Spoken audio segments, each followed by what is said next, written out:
Fala, nação tricolor, como é que vocês estão? Espero que estejam todos bem. Nesse vídeo a gente vai falar de dois assuntos muito importantes. Primeiro a gente vai falar com esses boatos, galera. Ai, Maicon, Alan Patrick, agora o Eduardo Vargas do Galo, Rogério Ceni e a diretoria entraram num acordo sobre esse negócio de reforço, pessoal da Ucrânia, nome que toda hora aparece, e não veio Soteldo e não sei o que lá. Teve um acordo. Então vim te falar sobre todos esses nomes que saem da mídia, o que está acordado na diretoria Rogério Ceni.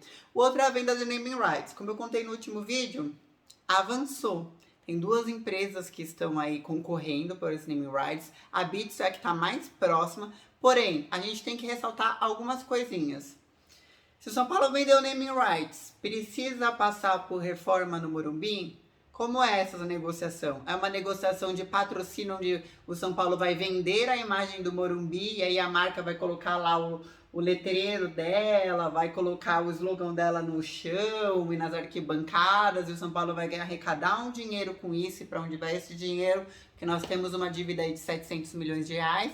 Ou não, é uma concessão como aconteceu com o Palmeiras, como aconteceu com outros times que a gente vai trazer de exemplo aqui para vocês entenderem, para fazer reformas e modernizações no Morumbi, como a gente discutiu em 2013 antes da Copa, e em 2016, já após Copa, que o Morumbi precisava aumentar os assentos, colocar uma cobertura, modernizar as arquibancadas, aumentar o concept hall, enfim, eu trouxe aqui uma série de itens que já foram discutidos, inclusive, pelo Conselho Deliberativo, já passou no passado pelo Conselho Deliberativo, e qual é o valor que naquela época se imaginava, aquela época, hoje em dia o IPCA, o IGPM, tudo já aumentou, então imagine qual se deverá o valor hoje em dia dessa obra. A gente vai falar disso porque eu vou trazer o exemplo de valores de naming rights de outros times, por quanto tempo foi, qual é o número de parcelas, qual é o valor total e o valor de obras de outros times, para a gente entender, no final das contas, nessas naming rights,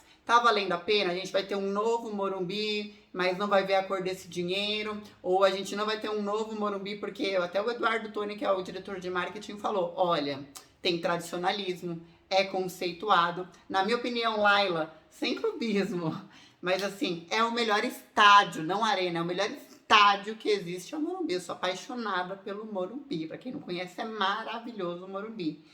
Mas precisa de uma outra modernidade. Lembrando que, se for falar, você que é do outro time, às vezes entra aqui no vídeo, ai, mas não é padrão FIFA. A gente sediou a Copa América. Não foi o Itaquerão e não foi o Allianz Parque.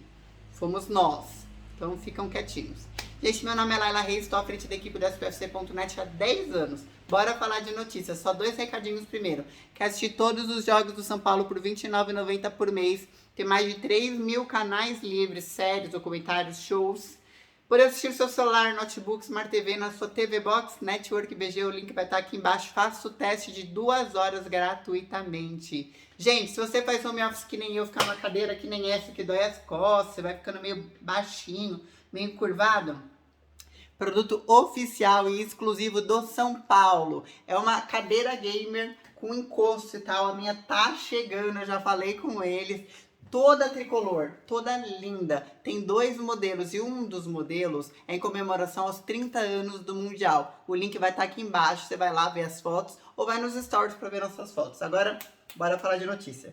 Gente, saiu ontem a informação aí na mídia e eu vou ficando irritado. Eu sei que vocês falam assim, nossa, Laila, mas você adora um boato. Não, não adoro um boato. Eu vejo um boato, eu me irrito porque eu tenho que ir lá desmentir o boato. Eu gosto de negociação. Negociação eu gosto, quando tá acontecendo. Aí eu vejo se o jogador vale a pena, etc. Isso eu gosto. Agora, boato me irrita. Então, vamos lá. Saiu aí Eduardo Vargas do Galo, que São Paulo deu uma ligada porque ele tá em finalzinho de contrato, acaba em dezembro, tá livre para assinar pré-contrato. São Paulo sondou, e aí, vai renovar, não vai? O que vai fazer com o Eduardo Vargas? E aí eu vi que ele ganha 900 mil de salário por mês. Já não era óbvio? Aí o jogador é caro, foi descartado. Maicon e Alan Patrick. Saiu essa semana de novo. Um pouquinho depois da notícia do Pedrinho, que o Rogério Ceni já falou, né? Que não tem, foi 3 minutos de ligação e desistiu do jogador. Então, assim, não tem nada com o Alan Patrick. O Alan Patrick não vem para São Paulo, é considerado caro também. E a mesma coisa em relação ao Maicon, não vem para São Paulo. Abre parênteses para outro Maicon, aquele Maicon zagueiro God of Zaga, que que saiu do Cruzeiro, aquele eu gostaria no São Paulo, não sei vocês, aquele eu gostaria de volta ao São Paulo. Mas foi só um comentário que me lembrou de Maicon para Maicon. Então a diretoria de São Paulo fez um acordo com o Rogério Ceni. O Rogério Ceni falou desse acordo publicamente, e depois a diretoria de futebol falou numa entrevista agora pro UOL. E publicamente, direto eles estão no YouTube, direto eles estão dando entrevista, eu vou dizer o que eles acordaram. Falaram o seguinte, olha, o próprio Rogério Ceni, eu adoraria receber um cara parecido com um Soteldo, um velocista, etc. Só que eu não ignoro a dívida. Eu sou muito grato pelo elenco que eu tenho e eu vou competir com o elenco que eu tenho. Alguns outros times têm jogadores especiais, são mais difíceis de se jogar contra. Mas eu consigo competir com o elenco que eu tenho. Ponto. Esse foi o Rogério Ceni. A diretoria de futebol falou assim, nós conversamos com o treinador e explicamos para ele que a gente tem essa dívida e que nós iremos agir com responsabilidade financeira. E o Rogério Ceni concordou com a gente. Cara, é o Rogério Ceni. Ele tá pensando no bem de São Paulo. Cada coisinha que ele faz, deixa o cara trabalhar. Tenho certeza que se ele, que é aquele cara que cobra com veemência as coisas, entendeu? É porque ele sabe que não dá e agora não é a hora. Então qualquer boato que você vê por aí, volta nesse vídeo e reescuta minhas palavras. Não vai vir ninguém agora. Boa, agora vamos falar de naming rights. Gente, o José Molina, que é vice-presidente global de marketing da Beats, esteve no Morumbi. E a Beats é uma das empresas que está na concorrência para a venda de naming rights no Morumbi. Tem uma outra empresa que ninguém divulga o nome, que também está avançando nessas negociações, beleza? E aí a Beats, eu não sei se vocês sabem, entrou em segundo lugar nessa concorrência, na verdade. Porque os próprios torcedores ficavam jogando no Twitter, depois que ele virou patrocinador da camisa, ficavam jogando Morumbitsu, Morumbitsu, Morumbitsu. E daí o VP de marketing da Beats entrou em contato com o Eduardo Toni, que é o marketing do São Paulo, e falou, ei, me manda aí uma proposta e uma apresentação e vamos ver como é que fica, eu quero saber os valores. E aí ele mandou e começou essa negociação já tem alguns meses e ela está avançando de fato. Agora vem a seguinte pergunta. Aquilo que eu falei. O São Paulo está vendendo um espaço visual onde a Bitso, no caso, vamos usar a Bitso sempre como exemplo aqui, vai colocar ali no lugar de Cícero Pompeu de Toledo, São Paulo Futebol Clube. É lindo, né? Eu moro do lado do Morumbi, eu sou apaixonada por aquilo. E vai escrever lá Morumbitsu. Você vai andar pelo Concept Hall, você vai andar pelas arquibancadas, você vai ver no chão escrito Bitsu, você vai ver nos bancos escrito Bitsu, onde você olhar vai estar escrito Bitsu, e vai ter alguns mínimos de obras, que são as áreas Bitsu, que já estão até previstas no contrato de patrocínio, uma coisinha ou outra ali de obra da própria Bitsu. Aí é uma venda de patrocínio que o dinheiro entra em caixa, o São Paulo reduz a dívida, pode contratar até jogador se quiser, reduz aquela dívida de 700 milhões. Isso é uma situação, é um cenário ideal, né? Porque assim, o Eduardo Toni falou e eu também penso nisso. O que está sendo muito levado em consideração é que o Morumbi já é um estádio conceituado. O Morumbi já é um estádio tradicionalizado. O Morumbi já é um estádio reconhecido internacionalmente. O Morumbi já é um estádio que foi palco de inúmeras conquistas, de Libertadores com mais de 110 mil pessoas. Dizem que 70 mil pessoas podem caber no Morumbi, né? Já teve jogo com 110 mil pessoas lá. Sabemos disso. A história nos comprova o contrário. E eu já estive em vídeo de um jogo que eu falei aqui não tem 70 não, aqui tem mais. Lutando contra o rebaixamento. Mas volta pra cá. Existe uma segunda situação. Se for essa primeira situação, lindo. Lindo, vamos acompanhar. Mas uma segunda situação é uma situação que aconteceu, por exemplo, com o Palmeiras. Que fez uma concessão. Cedeu o espaço do estádio por 30 anos para a W Torre, 30 anos ou 20 anos para a W Torres, e falou para a W Torres o seguinte, daqui a pouco eu acho essa informação. Falou para a W Torres o seguinte, ei, vai lá, reconstrói o Parque Antártica, até que deu a briga com a Ambev depois na justiça, mas a Ambev perdeu, reconstrói o Parque Antártica, faz uma verdadeira arena no padrão FIFA aí, entendeu? Tava com investimento em 2014 que ninguém lembra deles, e me constrói um baita de um estádio. Beleza? Beleza. Ok. Por 20 anos, tudo que tiver de show, tudo que tiver de naming rights, tudo que tiver de eventos é seu. Não é meu. Aí eles ficaram uns 4, 5 anos, que foi o período de obras, brigando pela bilheteria. No final, a W Torres deu a bilheteria pro Palmeiras. Então o Palmeiras tem pelo menos a bilheteria nisso, acho que saiu ganhando. E tá indo bem com a bilheteria lá no Allianz Parque, porque pôde cobrar o ingresso mais caro, já que estava dando uma melhor qualidade para os seus torcedores. E aí a W Torres construiu, gastou 630 milhões no Allianz Parque e vendeu naming rights para a seguradora Allianz, né, por 300 milhões. Ou seja, já olha aí que tem 300 milhões saltando. Veio o show, eu fui assistir o show daquele cara do Pink Floyd, que eu esqueci o nome, lá no Allianz Parque. Vieram uma par de renca de show no Allianz Parque. Tudo que é vendido de show vai para a W Torre. Tudo que é vendido de evento vai para a W Torre. A própria W Torre fala, por enquanto a gente está no preju. Ah, são 30 anos. A gente tem um cálculo que até o 19º ano a gente tem prejuízo com Palmeiras. Daí por diante são 11 anos que a gente tenha, talvez, uma possibilidade de lucro. Lembrando que os naming rights ainda entram para pagar a obra. Tem que renovar com o segundo naming rights para passar a ser lucro. Esse foi o caso do Palmeiras. O que eu tenho medo? Eu vou trazer o caso do Furacão e do Corinthians agora para finalizar o vídeo.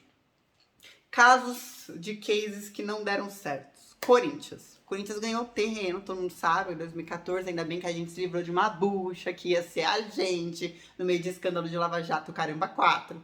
Mas enfim, foi pra eles, passou uma bucha pra lá. O Corinthians ganhou o estádio, e aí veio a Caixa, BNDES, Odebrecht, fizeram o estádio lá. O total da obra foi 985 milhões. Por não pagamento de parcela, já tá em 1 bilhão e 100 a dívida do Corinthians em relação ao estádio. Aí o Corinthians foi lá, porque o estádio é do Corinthians, se deve, não é do Corinthians, é da Caixa, né? Não sei, porque ainda tá lá. Mas enfim, eles venderam os naming rights, agora é Neoquímica Arena, por 300 milhões, em parcelas de 20 parcelas anuais de 15 milhões, que deveriam ir diretamente para a Caixa e para a Odebrecht. Mas esses 15 milhões, porque o Corinthians vive cheio de dívida com empresário de jogador, com um monte de situações do clube, até com luz, né? Vivem sendo penhorados e não chegam ao final da parcela, então continuam aumentando a dívida do estádio. Então, isso é uma segunda situação. Não que São Paulo, não vai acontecer a mesma coisa que São Paulo. O que eu tô falando é assim, a responsabilidade de como esse dinheiro entra, da forma que é conduzida uma reforma possível e para onde vai esse dinheiro. Agora vamos falar do pioneiro, eu vou ter que finalizar falando da obra, né? Do pioneiro, né, no Brasil sobre isso, que é o Furacão Atlético Paranaense, foi o primeiro clube a vender direito de naming rights na história do Brasil. Foi em 2005, vendeu para a Kyocera, que é uma empresa japonesa, vendeu 3 anos por 10 milhões de dólares, considerado barato, mas para a época o dinheiro valia mais. Só perdeu o patrocínio porque tinha que ir bem em competições internacionais e não conseguia. Era um acordo do contrato. Por não ir bem, os japoneses foram embora. Daí veio a Copa, eles ganharam dinheiro do BNDES, bastante dinheiro para fazer as obras do estádio, ganharam dinheiro para sediar o estádio e agora estão em negociação com a Telecom. É outra situação. Olha só, o Furacão tá querendo virar SAF. Já sabe que tem menos dívida que São Paulo. E no caso, não precisa de obras. Então, quem entrar de naming rights é para um pouquinho de dívida que tem para pagar e para investir no próprio clube que está virando SAF. Então, assim, é outra situação. Essa situação que São Paulo tem que ver, porque tem dívida, tem naming rights, necessidade de obra. Agora, vamos falar da obra e de quanto custaria uma obra no Morumbi. Em 2013 e 2016, São Paulo abriu esse tipo de debate, chegou a passar no Conselho Deliberativo esse tipo de debate, passar mesmo, todo mundo votar e aprovar e etc. O que foi discutido nesses ambos períodos aí? Tirar a pista olímpica, eu sou contra, adoro a pista olímpica, seria por uma necessidade da FIFA, que eu não entendo, sediou, foi sede da Copa América, entendeu? A estreia da Copa América, e tava lá o negócio olímpico. Por que tem que tirar? Mas tá bom, FIFA, né? Aumentar o Concept Hall, para quem não sabe, o Concept Hall é uma área que é como se fosse um shopping, que foi feita na era de Juvenal Juvencio, que é um círculo que fica no térreo do Morumbi. Lá tem um camarote, lá fica o Bar Brahma, o Bar Raça, que é a churrascaria Raça, que é do Lugano, tem várias lojas lá. Enfim, alguns parceiros nossos de camarotes já estão lá também, esqueci o nome dos camarotes tudo. O camarote do Guerreiro tá lá, enfim, esse é o Concept Hall. um lugar cheio de bares. Jack Daniels, tem um bar da Jack Daniels lá, é muito bacana. Então vai aumentar o Concept Hall, que é para trazer mais vida. O Juvenal tinha o sonho de que o Morumbi fosse como se fosse um shopping, tivesse a sua vida própria. E hoje a gente até que tem sua vida própria mesmo. Vamos lá. Aumentar o número de assentos. Como que eles aumentariam o número de assentos? Ali no térreo, se você reparar, tem um fosso, que era para drenagem de água.